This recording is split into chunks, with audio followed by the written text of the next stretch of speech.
Fire signs, tignan natin kung ano po ang mensahe para sa iyo ngayon. Keep in mind na ito ay general reading lamang, so hindi po lahat ay makaka-relate, so be open-minded. Sa mga hindi pa po nakasubscribe dito sa ating channel, please subscribe na po kayo and palike na din po ng ating video. At sa mga nais pong mag-avail ng ating private readings, ng ating Evil Eye Amulet Necklace at ng ating Cures Bracelet, makikita nyo po yung link sa description box. Tarot Intentions by Aliana Reyes. Tignan natin, energy po, spirit guide. We have wasting time. We have scarcity tactics. And we have creativity. So, sinasabi lang po sa inyo dito, huwag nyo daw sayangin yung inyong oras sa isang tao, di ba? Sa isang bagay na hindi naman po makabuluhan. Tignan natin. Pero siguro, hindi makabuluhan para sa ibang tao, pero para sa iyo, very important yun. Tingnan natin. Check natin ano itong wasting time na ito. Fire signs. Ano po itong wasting time? So, we have the Phoenix. Okay, so yung iba nga po sa inyo is gamitin nyo po talaga yung inyong oras to learn. Okay? Paangatin nyo daw yung inyong kaisipan. I mean, diba, paunlarin ninyo ang inyong kaisipan. Ayan po yung sinasabi dito. Ano tong scarcity tactics? Photograph. Okay. Oh, okay. Meron ba kayong hindi pinapansin na tao dito? So, parang naiisip mo kasi, yung iba po sa inyo, parang nagkakaroon kayo ng realization dito na ang oras, diba, ay mahalaga talaga. Ano nga yung kanta na yun? Kalimutan ko. Pero about time din yun eh. We have the butterfly. So, meron po dito, ayan, kung may isang tao dito na hindi naman po kayo na-appreciate, tignan nyo raw kung titigil na daw ba kayo. Diba? Fire signs. Kasi baka sinasayang nyo lang yung oras nyo sa tao na yan, sa isang trabaho na yan, sa isang gawain na yan. Pero wala naman kayong mabe-benefit. Hindi rin sumaya yung puso ninyo kasi pwedeng puro sakit ng ulo yung binibigay sa inyo nyan. Kaya wag nyo daw sayangin yung oras ninyo. Sabi nga, free yan, pero hindi na natin yan mababalik.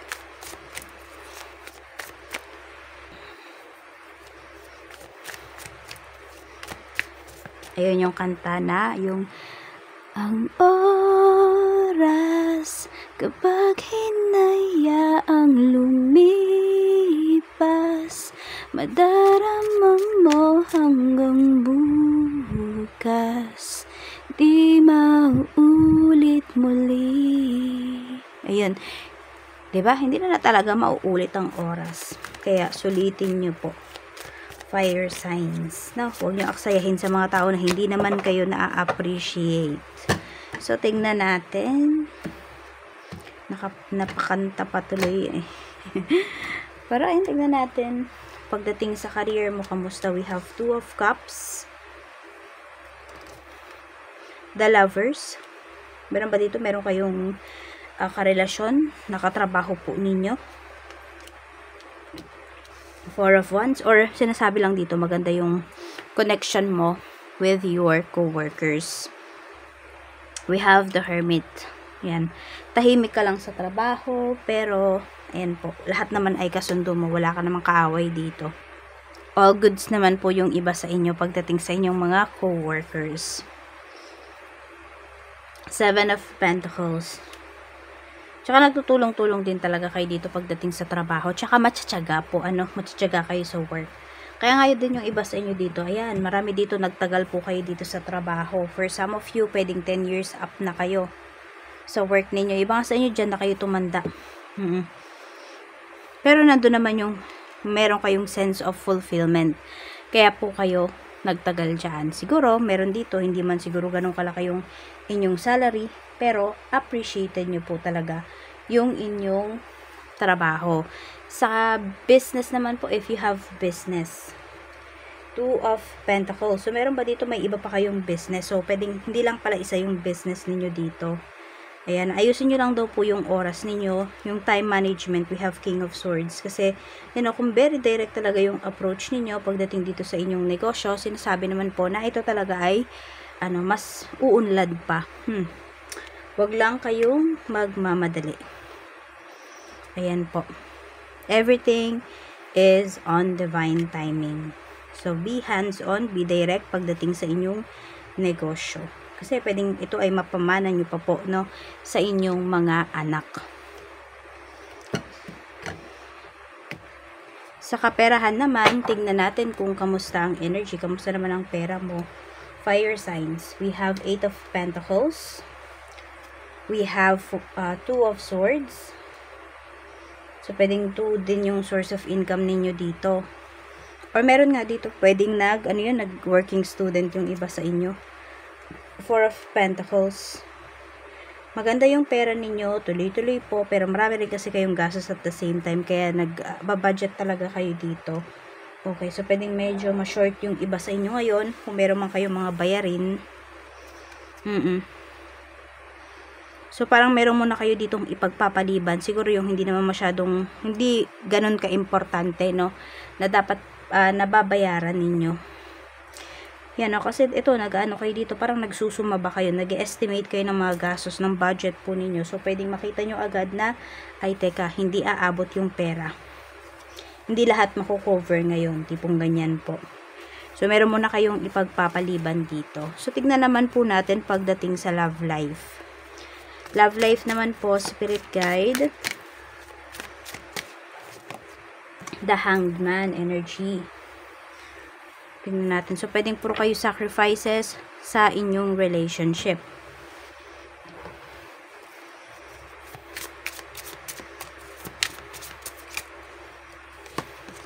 Conflict.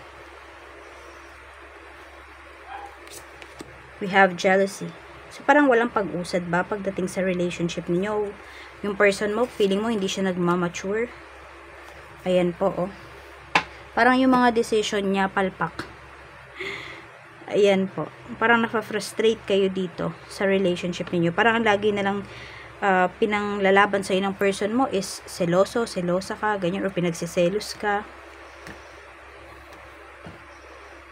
Parang ang dami nyo nang sinacrifice dito sa relationship na to. Ang dami nyo ng pagtitiis na ginawa.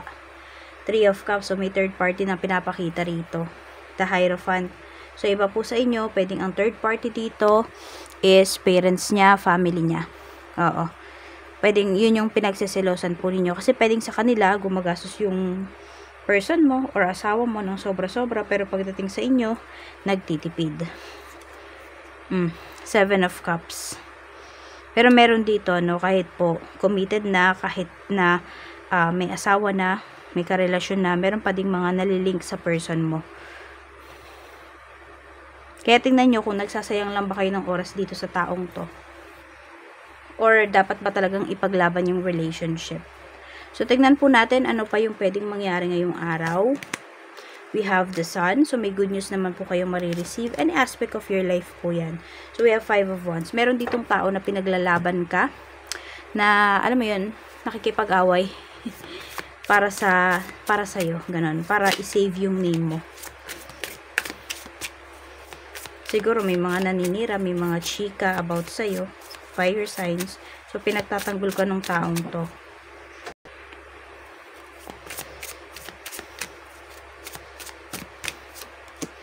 So, we have scrying. Sabi dito, you're being called to explore, looking into a reflective surface to tune into the messages of the spirits and the universe.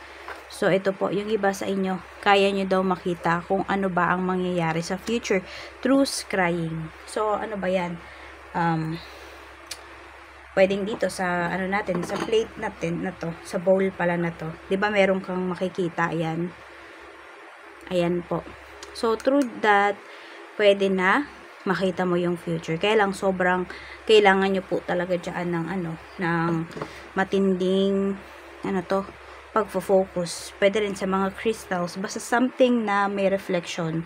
Pwede po kayong may makita sa future. It will take a lot of practice. Pero yung iba sa inyo, kayang-kaya nyo po ito, fire signs. So, try nyong subukan if you are into, kung iba sa inyo, practitioner kayo or gusto niyo matuto, ayan po. Search na lang kayo dito sa YouTube. May mga nagtuturo naman kung paano ba yan gawin. Kaya lang yun nga, kailangan dedicated talaga kayo kasi nakaka-frustrate siya, tsaka kailangan marunong kayong mag-focus. So, ayan lang po yung mensahe. Maraming salamat po. Mag-iingat kayo always and more blessings to come.